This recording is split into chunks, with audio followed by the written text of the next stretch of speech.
Hi hello friends, എല്ലാ കൂട്ടുകാർക്കും പുതിയൊരു റിവ്യൂയിലേക്ക് സ്വാഗതം. അങ്ങനെ സൂര്യനാരായണൻ വിൽപത്രം എഴുതിയിരിക്കുന്നത് നമ്മുടെ സക്കീർ വായിക്കുമ്പോഴേക്കും എല്ലാവരും ഞെട്ടിപ്പോകുക കേട്ടോ. അങ്ങനെ പ്രഭാവതിക്ക് ഒരു തുണ്ട് ഭൂമി പോലും ഇല്ലാതെ പ്രഭാവതി ആകെ നാണം പോകുവാണ്.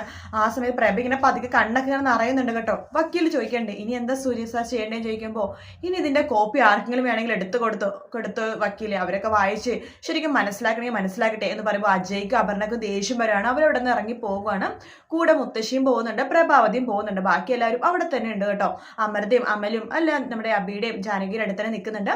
അബി പറയുന്നുണ്ട്, എന്നാലും അച്ഛാ ഇത് കുറച്ച് കൂടിപ്പോയിട്ടോ. എന്ത് കൂടിപ്പോയോ നീ പറയണത്? ഇത് എന്റെ തീരുമാനമാണ്. അല്ല, അമ്മക്ക് എന്തെങ്കിലും അവകാശം അച്ഛനെ കൊടുക്കായിരുന്നു. അതിനെ ഞാൻ പറഞ്ഞിട്ടുണ്ട് എപ്പോഴെങ്കിലും നിന്റെ അമ്മക്ക് എന്റെ സ്വത്തിൽ അവകാശം ഉണ്ടോന്ന്? ഇല്ലല്ലോ.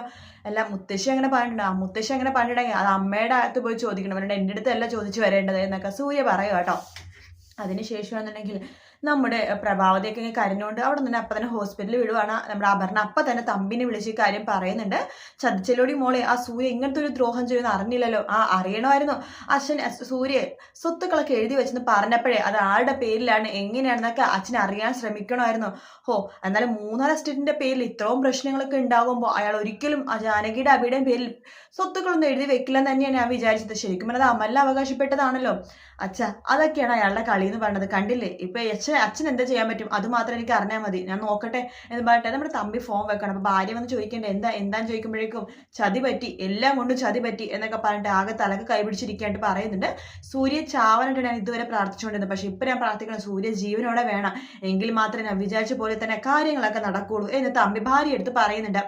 ശേഷമാണെന്നുണ്ടെങ്കിൽ നമ്മുടെ ജാനകി അതുപോലെ തന്നെ നമ്മുടെ ഹോസ്പിറ്റലിലെ അമലും അതുപോലെ തന്നെ അമൃതയും നിൽക്കുന്നുണ്ട്. ജാനകിയും അതുപോലെ തന്നെ നമ്മുടെ അബിയും കൂടി പുറത്തേക്ക് ഇറങ്ങി നിൽക്കുകയാണ്. ജാനകി പറയുന്നുണ്ട്, അച്ഛൻ ഇങ്ങനെ ചെയ്തു വെച്ചെങ്കിൽ അതിന് തക്കതായ കാരണം ഉണ്ടാകും എന്നിങ്ങനെ പറഞ്ഞുകൊണ്ടിരിക്കുക തന്നെ വക്കീൽ അവരുടെ അടുത്തേക്ക് വരുവാണ്.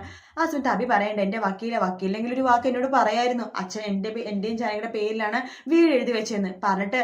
അബി എന്ത് ചെയ്യാനാ? എന്റെ മോളെ ജാനകി, ഇവൻ എന്താ ഇങ്ങനെ പോയത്? ഇവൻ എന്തിനാ ഇത്ര നന്മമാരാവണത് എന്ന് ചോദിക്കുകയാണ്. അപ്പൊ അബി ഒന്നും മിണ്ടുന്നില്ല.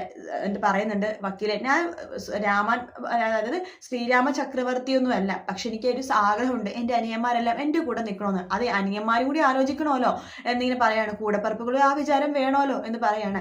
അജയ് അതുപോലെ തന്നെ പ്രഭാവതിയുടെ ഒക്കെ തനി സ്വഭാവം ഇങ്ങനെയെങ്കിലും പുറത്തു വന്നല്ലോ. മാത്രല്ല സൂര്യനാരായണൻ നന്നായിട്ട് അറിയാം സൂര്യനാരായണൻ നാളെ എന്തെങ്കിലും സംഭവിച്ചതിന് അബിയും ജാനകിയും പുറത്താകുന്നു. അതുകൊണ്ട് തന്നെയാണ് നേരത്തെ തന്നെ സൂര്യനാരായണൻ ഇങ്ങനത്തെ കുറച്ച് കാര്യങ്ങളൊക്കെ ചെയ്ത് വെച്ചത്. മൂന്നാർ എസ്റ്റേറ്റിന്റെ കാര്യത്തിൽ പ്രശ്നം ഉണ്ടായപ്പോൾ തന്നെ ഈ വിൽപത്രം റെഡിയാക്കിയിട്ടുണ്ടായിരുന്നു എന്ന് പറയണം. ജാനകി സമയം കിട്ടുമ്പോൾ അബീനെ അതൊന്ന് പറഞ്ഞ് മനസ്സിലാക്കി തിരുത്താൻ നോക്ക് എന്ന് പറഞ്ഞിട്ട് വക്കീൽ അവിടെ നിന്ന് പോവാണ്. ജാനകി പറയുന്നുണ്ട്, അബിയേട്ടൻ പറഞ്ഞതൊക്കെ ശരി തന്നെയാണ്. അബിയേട്ടൻ വിചാരിക്കുന്നത് എപ്പോഴും കൂടപ്പറപ്പുകളും അമ്മയൊക്കെ കൂടെ തന്നെ വേണമെന്നാണ്. പക്ഷെ അത് അവരും കൂടി വിചാരിക്കണ്ടേ? ഇത്രയും നാള് ഞാൻ അബിയേട്ടനെ കല്യാണം കഴിച്ച സമയത്ത് ഞാൻ വിചാരിച്ചത് അബിയേട്ടന് ആരും ഇല്ലാത്ത ഒരാളാണെന്നാണ്. പക്ഷെ ഇപ്പൊ അങ്ങനെയല്ല. ഇപ്പൊ അളകാപുരിയിലെ സ്വത്തുക്കളെല്ലാം നമ്മുടെ പേരിലാണ്. ഇനി ഈ ജാനകി കാണിച്ചെടുക്കാം അളകാപുരി ജാനകിയുടെ സ്ഥാനം എന്താണെന്ന്. അച്ഛൻ സ്വത്തുക്കളൊക്കെ നമ്മുടെ പേരിൽ എഴുതിയിട്ടുണ്ടെങ്കിൽ നമ്മൾ എല്ലാവരും കൈവെള്ളയിലാക്കും. എല്ലാവരും പഴയ പോലെ തന്നെ ആ വീട്ടിൽ സുഖമായിട്ട് ജീവിക്കും, സന്തോഷത്തോടെ ജീവിക്കും. മറ്റുള്ളവരുടെ പേരിലാണ് സ്വത്തുക്കൾ എഴുതിച്ചെങ്കിൽ എല്ലാവരും ചിന്ന ഭിന്നമായി പോകുന്നു അച്ഛൻ നന്നായിട്ട് അറിയാം. അതുകൊണ്ട് തന്നെ അച്ഛൻ ഈ തീരുമാനം എടുത്തത്. ഇനി അബിയേട്ടൻ നോക്കിക്കോ, ഇനി ജാനകി ഭരിക്കും, അളകാപുരി വീട് ജാനകി ഭരിക്കും. എല്ലാവരും പറഞ്ഞല്ലോ അളകാപുരി ഞാൻ ആരാണ്, എനിക്ക് എന്താ ഉള്ളത് അവകാശം എന്നൊക്കെ ചോദിച്ചവരുടെ മുമ്പിലുള്ള ഒരു ഉത്തരവാണ് ഇതായിട്ടാണ് എനിക്ക് തോന്നുന്നത് എന്നൊക്കെ പറഞ്ഞിട്ട് ജാനകി അവിടെ നിന്ന് പോകുവാട്ടോ. ജാനകി രണ്ടും തീരുമാനിച്ചിട്ട് തന്നെയാണ് പോകുന്നത്. ശേഷമാണെന്നുണ്ടെങ്കിൽ നമ്മുടെ പ്രഭയാണെങ്കിൽ വീട്ടിൽ നിന്ന് ഭയങ്കര കരച്ചിലും ബഹളമാണ്. ആ സമയത്ത് അപർണ പറയുന്നുണ്ട്, അമ്മയാണ് ചതിച്ചത്. ചോദിക്കുമ്പോൾ അച്ഛനൊന്നും അല്ല, ഇവിടുത്തെ അമ്മയാണ് ചതിച്ചത് എന്ന് പറയാണ്. ആ സ്ത്രീക്ക് ഒരു വാക്ക് എന്നോട് നേരത്തെ പറയായിരുന്നു എന്ന് പറയുമ്പോൾ അപർണ പറയണ്ടേ, അതിന് മുത്തശ്ശിക്കും സത്യമൊന്നും അറിയില്ലായിരിക്കും. സ്വത്തുക്കളൊക്കെ ജാനകിയുടെ അമ്മയുടെ പേരിലെന്നുള്ള കാര്യമൊക്കെ അവർക്ക് അറിയായിരുന്നു. പക്ഷെ ആരുടെ പേരിലാണെന്നൊന്നും അവർക്ക് അറിയില്ലായിരിക്കും. അവർക്ക് ഒരു തിരിച്ചടി കിട്ടിയ പോലെ തന്നെ. പക്ഷെ മുത്തശ്ശി ഡബിൾ പ്ലേ ആണ്. അബിനെയും ജാനകിയുടെ നിന്ന് ഓടിക്കാൻ വേണ്ടി അമ്മേനെ ഒരു കരുവാക്കി. അത് മാത്രമേ ഉള്ളൂ. അമ്മ ഒന്ന് ആലോചിച്ചൊക്കെ, സ്വത്തുക്കളൊക്കെ ജാനകിയുടെ അബിയുടെ പേരിൽ അച്ഛൻ എഴുതി വെച്ചിരിക്കുന്നത്. അതിനർത്ഥം എന്താ? അയാൾക്ക് അയാളെ മൂത്ത മകനെ മാത്രം മതി, അമ്മേനുണ്ടായ പിള്ളേരൊന്നും അയാൾക്ക് വേണ്ട. അത് മാത്രമല്ല അമ്മേനെയും വേണ്ട. അയാളുടെ മനസ്സിൽ ഇപ്പോഴും ആ ഫസ്റ്റ് ഭാര്യ, ആദ്യ ഭാര്യ തന്നെ, അതായത് അബിയുടെ അമ്മ അയാൾക്ക് വെറും ഒരു സർവന്റോ അല്ലെങ്കിൽ ഒരു 2ാം തരക്കാരിയോ മാത്രമാണെന്ന് പറയുമ്പോൾ നമ്മുടെ പ്രഭ ആകെ ഞെട്ടിപ്പോട്ടോ. അമ്മ തന്നെ ആലോചിച്ച്, അതല്ലേ സത്യം. ഇനി എങ്ങനെയെങ്കിലൊക്കെ ഈ വീട് പിന്നെ തിരിച്ചു പിടിക്കണം, അത് മാത്രം നമ്മളിപ്പോൾ ആലോചിച്ചാൽ മതി എന്നൊക്കെ പറഞ്ഞിട്ട് നമ്മുടെ അപർണ അവിടെ നിന്ന് പോകുവാണ്. മുത്തശ്ശിയാണെങ്കിൽ റൂമിൽ കയറി പ്രാർത്ഥിക്കുക, ടീച്ചറെ എല്ലാം കൈവിട്ട് പോയല്ലോ, എന്നാൽ എന്റെ മോൻ എന്തൊരു കൊലച്ചതിയാണ് ചെയ്തത്, ലഡു തീർന്നു എന്നൊക്കെ പറഞ്ഞിട്ട് ആകെ പിറുപിറുത്ത് അങ്ങോട്ടും ഇങ്ങോട്ടും നടക്കുമ്പോൾ നമ്മുടെ പ്രഭ വരുന്നു കേട്ടോ. എന്നാലും അമ്മ എന്നോട് ഇങ്ങനത്തെ ഒരു ചതി ചെയ്യണ്ടായിരുന്നു, ഞാൻ എന്ത് ചതിച്ചെന്നാടി നീ പറയണത്? സൂര്യനാരായണൻ അങ്ങനെ ചെയ്തൊക്കെ വെച്ച കാര്യമൊന്നും എനിക്കറിയില്ലായിരുന്നു. മാത്രമല്ല അന്ന് എന്നോട് പലവട്ടം ചോദിച്ചതല്ലേ, നീ എന്തിനാണ് ഹോസ്പിറ്റലിൽ പോണേന്ന്. അപ്പൊ നീ ഒന്നും പറഞ്ഞില്ല. മര്യാദക്ക് നീ അവനെ ഹോസ്പിറ്റലിൽ പോയി കണ്ട് അവന്റെ കാര്യങ്ങളൊക്കെ നോക്കിയിരുന്നെങ്കിൽ നിനക്ക് എന്തെങ്കിലുമൊക്കെ അവൻ തരുമായിരുന്നില്ലേ? ഇപ്പൊ എന്തായി? ഒന്നും ആയില്ല എന്ന് പറയാണ്. അതുകൊണ്ട് നിനക്കൊന്നും കിട്ടിയില്ല, പിന്നെ എന്റെ കാര്യമൊക്കെ പോട്ടെ, കുഴിയിലേക്ക് കാലം നീട്ടി വെച്ചിരിക്കണം, എനിക്ക് ഒന്നും കിട്ടില്ലെങ്കിലും കുഴപ്പമൊന്നുമില്ല എന്ന് മുത്തശ്ശി പറയാണ്. അതിനുശേഷം നമ്മുടെ പ്രഭ പറയണ്ട, എന്നാൽ നിങ്ങളുടെ മോന്റെ സ്വഭാവമൊക്കെ എനിക്ക് നന്നായിട്ട് മനസ്സിലായി. അയാളുടെ മനസ്സിൽ ഇപ്പോഴും ആദ്യ ഭാര്യ തന്നെയാണ്, എൻ്റെ ഒരു രണ്ടാം തരക്കായിട്ട് അയാൾ കാണുന്നത്. എല്ലാത്തിനും ഞാൻ കാണിച്ചു കൊടുക്കാമെന്നൊക്കെ പ്രഭ പറഞ്ഞ കരഞ്ഞുകൊണ്ട് അങ്ങോട്ട് പോകുക കേട്ടോ. മുത്തശ്ശിക്കും ആകെ ഭ്രാന്ത് പിടിക്കുന്നുണ്ട്. അതിനുശേഷമാണെന്നുണ്ടെങ്കിൽ നമ്മുടെ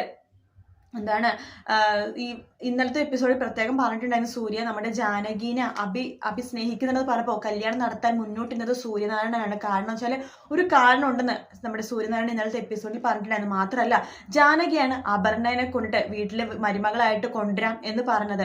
അപ്പോൾ എതിർക്കാതെ സൂര്യനാരായണൻ അതിന് സമ്മതിക്കുകയാണ് ചെയ്തത്. കാരണം വേറൊന്നുമല്ല, ജാനകിയുടെ അനിയത്തിയാണ് അപർണ എന്നുള്ള ഒരൊറ്റ കാരണം കൊണ്ട് മാത്രമാണ് അപർണനെ മരുമകളായിട്ട് വീട്ടിൽ കൊണ്ടുവരാമെന്ന് നമ്മുടെ സൂര്യനാരായണൻ തീരുമാനിച്ചത്. അല്ലാതെ തമ്പിയുടെ മോളായ ശത്രുത തീർക്കാൻ വേണ്ടിയിട്ടൊന്നല്ല. ജാനകിയുടെ അനിയത്തിയല്ലേ, അവളുടെ അനിയത്തിയല്ലേ, അവൾ കൂടെ തന്നെ നിൽക്കട്ടെ എന്ന രീതിയിലാണ് സൂര്യനാരായണൻ അപ്പോഴും വിചാരിച്ചത്. പക്ഷെ അപർണ വീണ്ടും വീണ്ടും വീണ്ടും ഈ കുത്തി നോവിച്ചുകൊണ്ടേയിരിക്കും കേട്ടോ. ആ സമയത്ത് നമ്മുടെ സൂര്യനാരായണന്റെ വായിൽ തന്നെ സത്യങ്ങളൊക്കെ വീഴുന്നുണ്ട്. നീ ഇപ്പോ ഇവിടെ എന്റെ മുമ്പിൽ നിന്ന് ഇങ്ങനെ സംസാരിക്കാൻ കാരണം ജാനകിയാണ്. ജാനകി നിന്റെ സ്വന്തം ചേച്ചി ആയതുകൊണ്ട് മാത്രമാണ് നീ ഈ വീട്ടിലേക്ക് വന്നത്, അല്ലെങ്കിൽ ഒരിക്കലും ഞാൻ എന്റെ വീടിന്റെ 7 അയലത്ത് പോലും നിന്നെ അടുപ്പിക്കില്ലായിരുന്നു എന്ന് പറയാണ്. അത് കേൾക്കണം അപർണക്ക് ആകെ ദേഷ്യം വരും കേട്ടോ. കാരണം ജാനകി തന്റെ സ്വന്തം ചേച്ചിയാണെന്ന് അറിയുമ്പോഴേക്കും അപർണക്ക് ദേഷ്യം മാത്രമാണ് വരുന്നുണ്ടാവുക.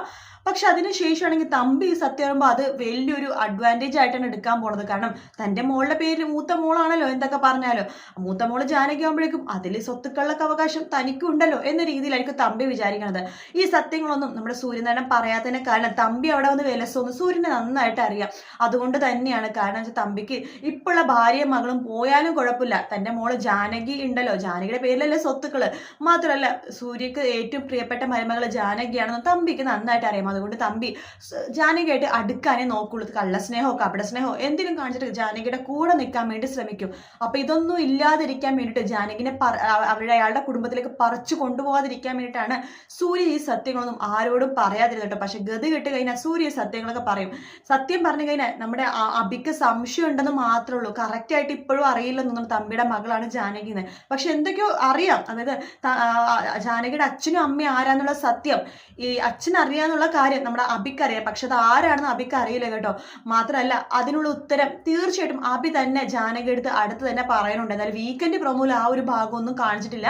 അപർണ ഒരു കൊലവെറിയായിട്ട് നടക്കുന്നത് മാത്രമേ കാണിച്ചിട്ടുള്ളൂ. ആ ഒരു സത്യം എന്തായാലും നമുക്ക് ഇടയിലുള്ള എന്തെങ്കിലും പ്രൊമോ കാണിക്കുമ്പോഴേക്കും കാണിക്കുമായിരിക്കും. എന്തായാലും കാത്തിരുന്ന് കാണാം. വീഡിയോ ഇഷ്ടപ്പെട്ടെങ്കിൽ ലൈക്ക് ചെയ്യുക, സബ്സ്ക്രൈബ് ചെയ്യുക, കമന്റ് ചെയ്യുക. മറ്റൊരു വീഡിയോ ആയിട്ട് വീണ്ടും കാണാം. Take care, bye bye.